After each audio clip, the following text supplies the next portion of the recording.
Bonjour les Itata et soyez les bienvenus dans votre rendez-vous avec l'actualité. Écoutez ça, samedi 4 mars dernier a eu lieu la 2e édition du Jazz and Battle. Et pour nous en parler aujourd'hui, nous recevons l'un de ses fondateurs. Bonsoir Joachim Desormeaux. Bonsoir. Comment allez-vous? Écoute, ça va, on se remet tout doucement de ce qui s'est passé samedi. Donc, alors, dites-nous tout, comment ça s'est passé? Quelle a été l'émulsion de cet événement? Ça a été magnifique, ça a été magique, ça a été une vérification de la faisabilité, de la convivialité autour des musiciens et avec le public. Ça a été vraiment une rencontre tout à fait extraordinaire. Donc, on a encore du mal à s'en remettre. Ah oui, absolument. Non, alors, Jazz and Battle, c'est vraiment un principe original, puisque c'est le mélange de jazz, mais aussi d'un concert un peu plus classique avec des gens que l'on connaît déjà. Est-ce que vous pouvez nous expliquer la genèse de ce projet? Alors c'est une jam pluriartistique. On la veut pluriartistique. Aujourd'hui, effectivement, il y a eu cette rencontre entre les musiciens et puis il y a eu un apnée de peinture aussi. Donc ça, on a cette volonté-là. La genèse, écoute, c'est simplement, on s'est rendu compte parce qu'effectivement, ce lieu, on le connaît bien pour des raisons de famille. Et on s'est rendu compte, lors d'un événement que nous avions organisé, que l'énergie du lieu se prêtait à la convivialité et aux rencontres intergénérationnelles autour de la musique, et notamment la musique que je pratique moi en tant qu'artiste, donc le jazz afro-caribéen. Alors, le lieu comme inspiration, on va rappeler le nom, c'est les Jardins de Monique. Le Jardin de Monique, c'est au Vauclin. Enfin, c'est entre le François et le Vauclin, c'est à Dostali précisément. Donc c'est un lieu où on ne va pas par hasard? Non, on a amené les gens à venir là, donc il y aura peut-être de plus en plus d'événements là, mais c'est un lieu où on ne va pas par hasard, il faut le connaître, et puis il faut qu'il y ait un événement, qu'on vous invite ou qu'on vous incite à y aller, quoi. Alors, c'est un lieu émotionnel, vous l'avez évoqué, lié à votre famille. Mais est-ce que derrière, vous pensiez aussi au fait de décentraliser la culture, de se dire, eh bien, il y a beaucoup de choses déjà sur Fort-de-France, ça permet d'aller vers le François, vers le Vauclin. C'est sûr qu'il était question également de proposer quelque chose de différent en dehors du centre. Après, aujourd'hui, Jazz and Battle se situe là. Il y a ce positionnement géographique qui invite les gens justement à sortir de la facilité du centre et puis d'aller peut-être effectivement découvrir un peu plus la Martinique pour certains. Et puis on aura peut-être, je ne sais pas qui c'est dans les années à venir, cette volonté d'aller sur d'autres sites aussi pittoresques et aussi merveilleux, l'idée de faire de Jazz and Battle ailleurs. Mais pour l'instant, on est très bien là. Eh bien, très bien. Et Jazz and Battle, derrière, il y a une association. Oui, c'est l'association Jam Do Over. Donc, Jam Do Over, c'est une association qui a une volonté d'aller sur de la transmission, donc avec des projets qui vont sur l'insertion des jeunes, notamment les jeunes de quartiers difficiles. Une volonté également de mettre en place des espaces de streaming via une plateforme. Et pour pouvoir la diffusion donc, de ces jeunes à qui on va inspirer la production. Et puis, il y a également l'idée de rassembler, de donner un espace pour la littérature au sein de la musique, ou voire en dehors de la musique, la littérature caribéenne. Alors vous, à l'origine, vous êtes chanteur, musicien. Ouais. Et puis là, maintenant, vous portez des projets. Vous aviez besoin de ça, de cette énergie créatrice, de transmission? C'est cohérent, enfin, c'est dans la continuité de ce que je partage avec les collaborateurs qui sont autour de moi, musiciens ou autres. Hein. Donc, c'est vrai qu'à travers nos échanges, on se dit, mais l'idée de ce qu'on fait là, c'est très intéressant pour nous artistiquement, mais où est-ce qu'on va avec ça? Comment on peut faire que ça puisse perdurer dans le temps, donner une trace, réaliser une œuvre qui soit au-delà du fait de chanter ou de jouer, mais aller sur quelque chose qui aille vraiment dans le sens de la transmission. Alors, la transmission, monter des studios, par exemple, c'est très facile, on peut monter 4 studios, mais si vous ne mettez pas ce studio-là dans un projet où tout de suite ce qui va être produit ou ce qui va être proposé en termes d'exécution, c'est pas forcément pour vous former des instrumentistes ou des musiciens, mais ça peut être des jeunes, des métiers de la musique, ça peut être débrancher des câbles, monter une scène, démonter une scène. Et si vous n'êtes pas à rentrer dans les réseaux de diffusion qui sont les réseaux sociaux, en allant tout de suite, en intégrant ça dans le projet, ça n'a pas de sens. Donc effectivement, nous avons cette volonté-là, nous avons envie d'optimiser tout ça et d'amener un système, d'amener notre vision de cet ensemble. Donc c'est une vision, la création et au-delà de ça, des moyens mis en œuvre pour que ça soit très pragmatique. Absolument, il faut que ça soit très, très pragmatique et très efficace. Pragmatique, alors c'est pour ça que le Jazz and Battle existe, c'est-à-dire qu'aujourd'hui, mettre un projet comme la plateforme de diffusion qu'on veut, avec l'ensemble des outils physiques et virtuels à mettre en place, aujourd'hui, c'est quelque chose qui prend beaucoup de temps. D'accord ? Donc nous avons heureusement, le relationnel de musiciens et cette volonté, cette vision de partage, justement, d'amener les rencontres intergénérationnelles, les jeunes, vers une autre écoute. Donc, c'est pour ça que Jazz Battle, de façon pragmatique, on est tout de suite dans l'exécution de ce que nous savons faire le mieux, donc la musique, et puis dans le rapprochement des gens, pour voir comment est-ce qu'ensemble, on arrive à mettre sur la table les échanges qui nous permettraient au moins d'expliquer au mieux notre vision d'ensemble. Et vous l'évoquez très bien, c'est un travail d'équipe. Absolument, oui. Vous n'êtes pas seul. Non, je ne suis pas seul parce que cette association, donc, dont le président est M. Patrick Suffren, alors Thierry Vaton et Arnaud Dolmen et moi-même sommes les parrains de cette association. Et effectivement, ensemble, alors, nous avons sur Paris des collaborateurs comme Makeni qui travaille sur toute la partie, conception de dossiers, montage de dossiers. Et puis nous avons la chance depuis peu d'avoir Grazila qui s'occupe de la partie communication. Et donc, c'est un travail, effectivement, un travail d'équipe avec des personnes qui partagent cette vision ensemble. Alors, pour ceux qui n'ont pas eu encore la chance de pouvoir assister à cet événement, mais qui le seront sûrement disponibles pour le prochain, comment ça se passe? Vous avez des invités qui viennent et ensuite, au fur et à mesure, vous allez demander aux personnes présentes s'il y a des chanteurs, s'il y a aussi des personnes qui ont des instruments, de venir jouer avec vous. Alors effectivement, l'idée c'est d'amener effectivement, on va dire un savoir-faire, parce que ça peut être un peu, mais en tout cas une qualité de musicien, d'invité, qui soit au centre de la jam avec autour d'eux ce qui se fait d'à peu près de meilleur en Martinique, et d'inviter simplement spontanément les chanteurs, ceux qui veulent chanter, ceux qui veulent jouer de la guitare, de la basse, du piano, enfin tous ceux qui ont envie spontanément de partager, à ce moment-là bien sûr avec un minimum d'organisation, mais peuvent se rapprocher de nous et comme ça spontanément œuvrer sur scène en totale spontanéité. Donc c'est là que la magie se crée, c'est qu'on peut voir des anciens titres repris par d'autres avec d'autres voix,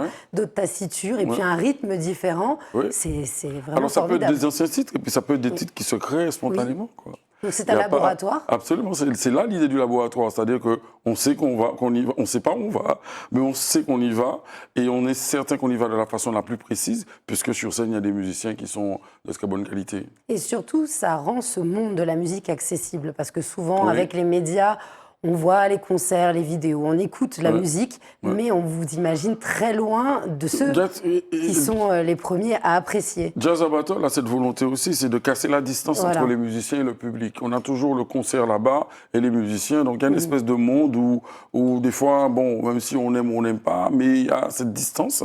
Et puis, en général, il y a les concerts, peut-être vous allez voir un bœuf à la fin, de musiciens qui seront invités comme ça spontanément, mais nous avons mis la jam et cet échange, et puis on a cassé la distance intergénérationnelle, mais la distance physique aussi, avec le musicien, et de pouvoir effectivement s'approcher de l'artiste et de voir effectivement que c'est un individu sensible et qui vous écoutera parce que vous aurez envie de lui délivrer quelque chose. Alors il y a la musique, là c'est par le biais de la musique, mais il y a aussi cet espace happening, peinture, performance. Il y en a qui ne chantent pas forcément, mais délivré avec un pinceau et de la couleur, le ressenti du moment. Exactement. Donc nous avons également cette fenêtre-là d'expression qui est proposée sur l'espace.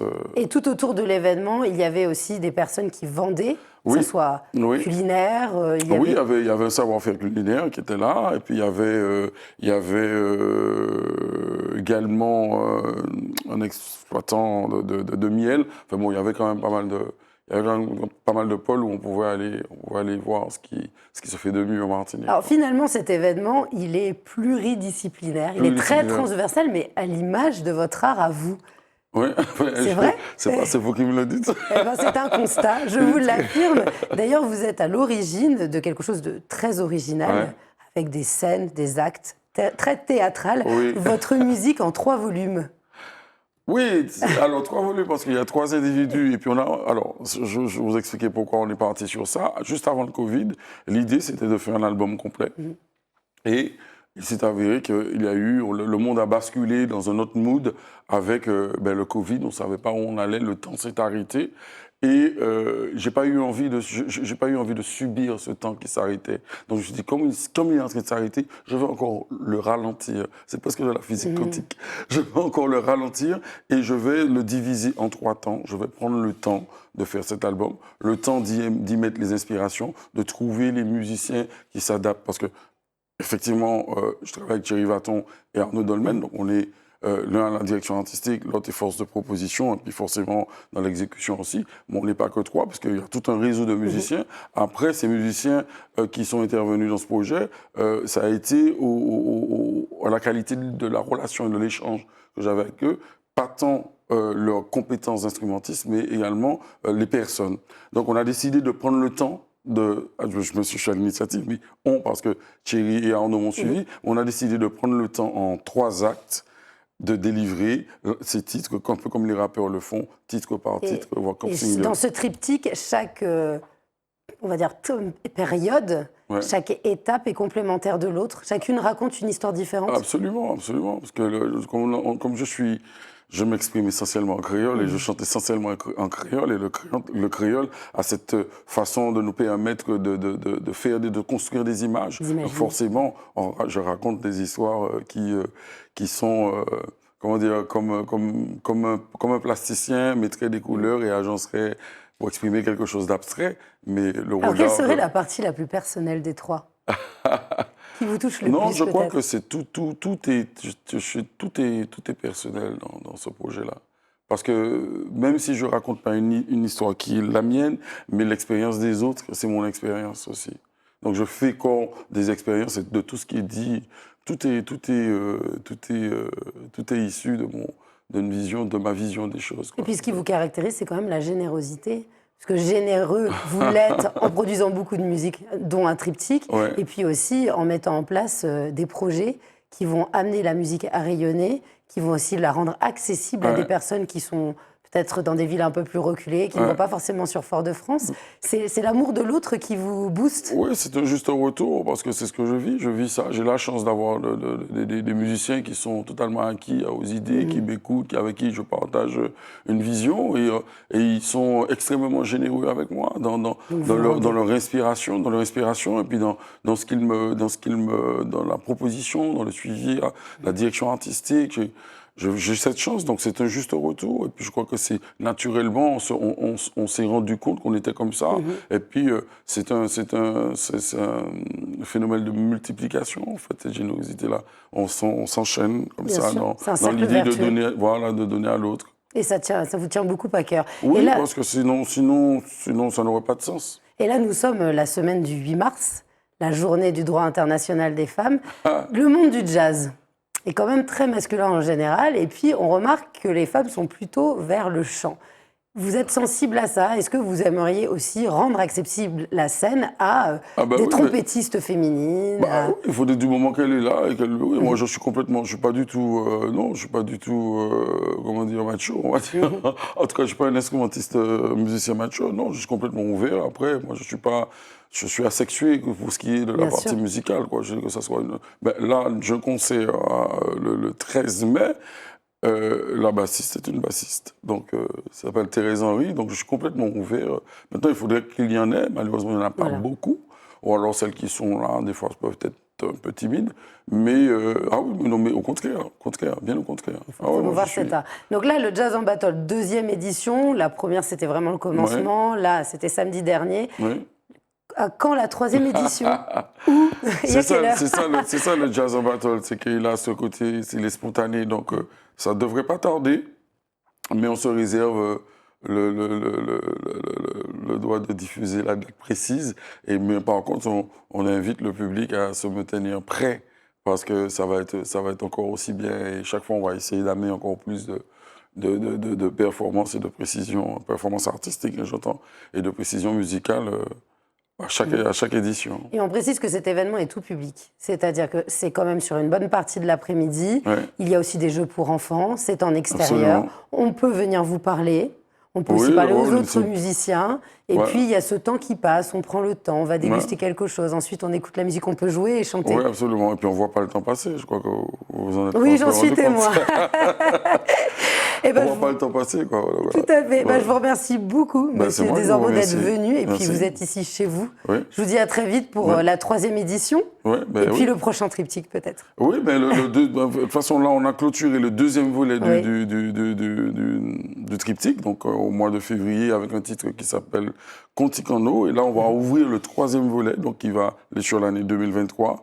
Et en fin 2023, au tout début de 2024, on devrait reprendre l'ensemble des titres pour mettre sur un seul support. Et on aura sûrement la chance de le voir repris peut-être en jam par d'autres personnalités. Mais il y en a un qui ont été repris en jam. Donc, ça s'appelle Où c'est moi trilogie, ça s'appelle, c'est le nom du projet.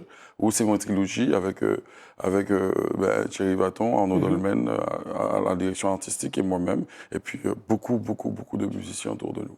Eh bien, merci pour faire battre le cœur de la Martinique au niveau musical. Je vous dis à très vite. Merci beaucoup les Itata de nous avoir suivis dans cette nouvelle émission. Vous êtes de plus en plus nombreux. Alors, restez-nous fidèles et je vous dis à très vite pour un prochain numéro de Écoutez ça.